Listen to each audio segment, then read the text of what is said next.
So I am here with Sherman. Sherman is a 123-pound sulcata tortoise. Sulcata tortoises are the largest species of inland tortoise. The Galapagos and the Aldabra tortoises do get larger, but they are found on the islands, so the Galapagos Islands. These guys are found in Africa on the African savanna. So that's the problem, is people get a cute little tortoise and they don't realize what they're getting into, and they end up with these 100+ pound monsters. This is literally a Sherman tank, is how he gets his name. And they don't know what to do with them. And these guys can live over 100 years, up to possibly 150.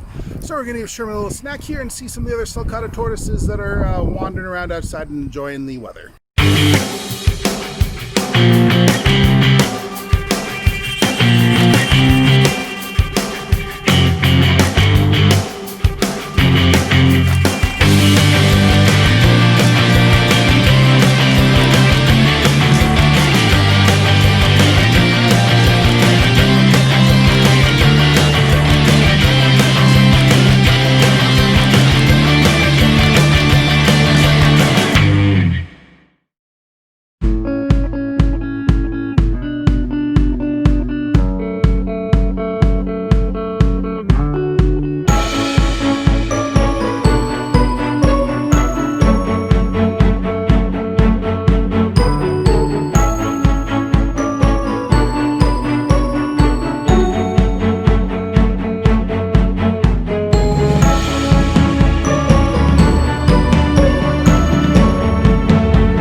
Now, one of the things you often see with sulcata tortoises like this one here is misshapen and malformed shells. This is something called pyramiding. You can even see it almost looks like someone had a band around him that might have grown. Unfortunately, that is one of the issues that people have with sulcatas, is improperly caring for them. People think that all tortoises eat a whole bunch of leafy greens, but you can see there's a lot of hay here in this exhibit. That's because these guys are a grassland tortoise, so they should mostly be eating grasses and not my toes. Now, I did give Sherman some dandelion, and that's definitely good for them. They will get their share of leafy greens, but mostly grasses. And some people that feed them a diet that's heavy in vegetables and fruit and don't care for them properly end up with tortoises like with really misshapen shells like this one here.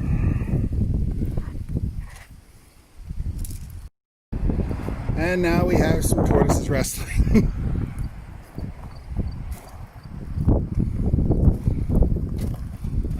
So you can see these guys are very strong animals. They can push each other around, knock each other around. In the wild, you'll see them flip each other over sometimes. If they can't right themselves, they can die. Fortunately, in a facility or as a pet, if they flip themselves over, we can flip them over. But when I was in Africa, I did see some shells of empty tortoises that likely had flipped over and died in the African sun, which is sad and hard to see. But that is nature, especially being in a park. There's not much you can really do except let nature take its course. But as a pet or in a zoological facility, they're obviously going to help them. If he can't get himself righted, I will certainly give him a hand.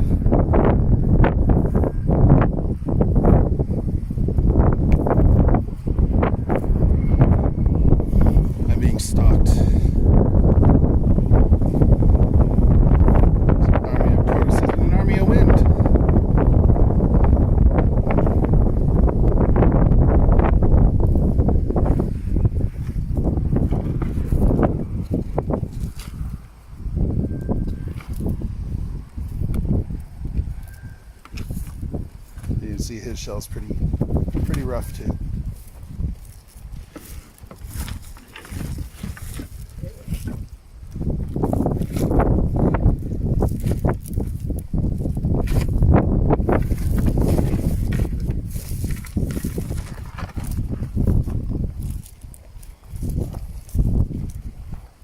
And I'm being followed by Sherman and a smaller tortoise, and a tortoise over there.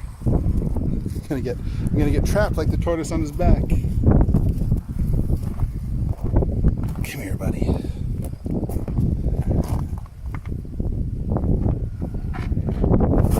There you go, nice and right, sit up again.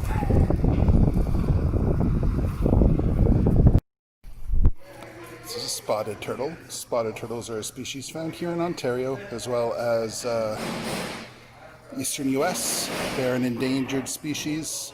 One of the biggest threats is actually road mortality, which is unfortunate, people hitting them with cars. But very cute little turtle.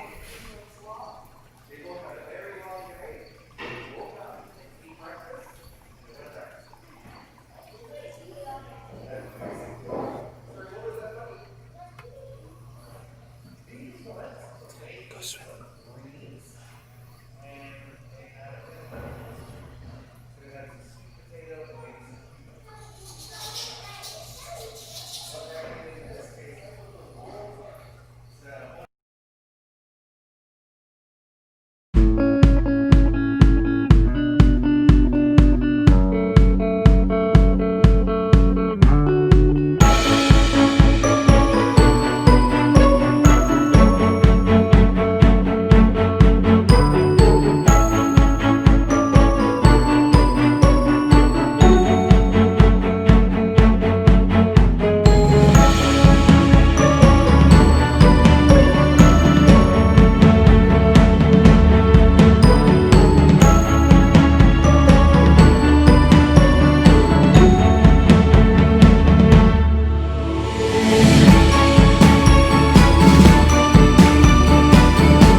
That didn't work quite as well as we hoped, or quite as well as she hoped.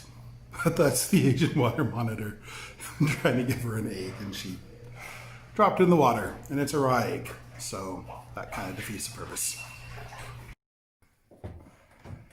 And this is a dream come true moment. I am holding a Gila Monster. These guys are found in Arizona, California, northern Mexico, and they are a venomous lizard. In fact, up until recently discovering that Komodo dragons and some other monitor lizards had venom, these guys and their cousin, the Mexican beaded lizard, were the only venomous lizards believed to be on Earth.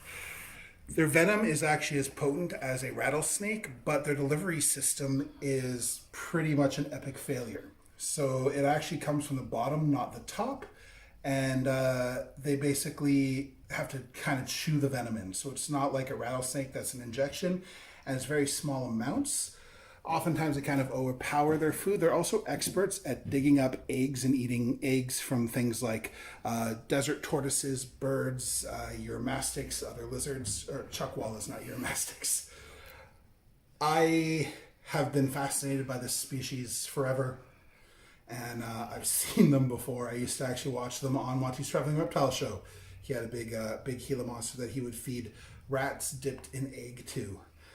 He was huffy when I took him out, but you can see settles, but that is why I'm wearing a glove, because a bite from one of these guys would probably send me to the hospital. It's very, very painful, but there have been no deaths from a Gila Monster bite. However, for many years, these guys were thought to be potentially deadly. In the 1700s, 1800s in the Wild West, they were killed. They're also hunted for their skin, the beads, which is a really unique texture, and killed just because people thought they were dangerous. They thought that they could jump and attack you, that they could kill you. And these guys have also been in horror movies, including The Attack of the Giant Gila Monster, which was actually a Mexican beaded lizard in the movie. Yeah, I'm just in awe. I'm amazed I've been able to say as many words as I did, because just holding one of these is, for someone who loves reptiles and is passionate about them, getting to hold one of these guys, this is a dream animal. This is an animal that I would love to have, to be able to work with safely, because I know that I could. And much like something like my false water cobra or my hog noses, where you know you know how to kind of work around them, but you don't want to get bit. If I could have one of these, I would. But definitely, these are an animal for experienced keepers, not something you should just go and get as a pet. But wow, I'm holding a Gila Monster. This is pretty awesome.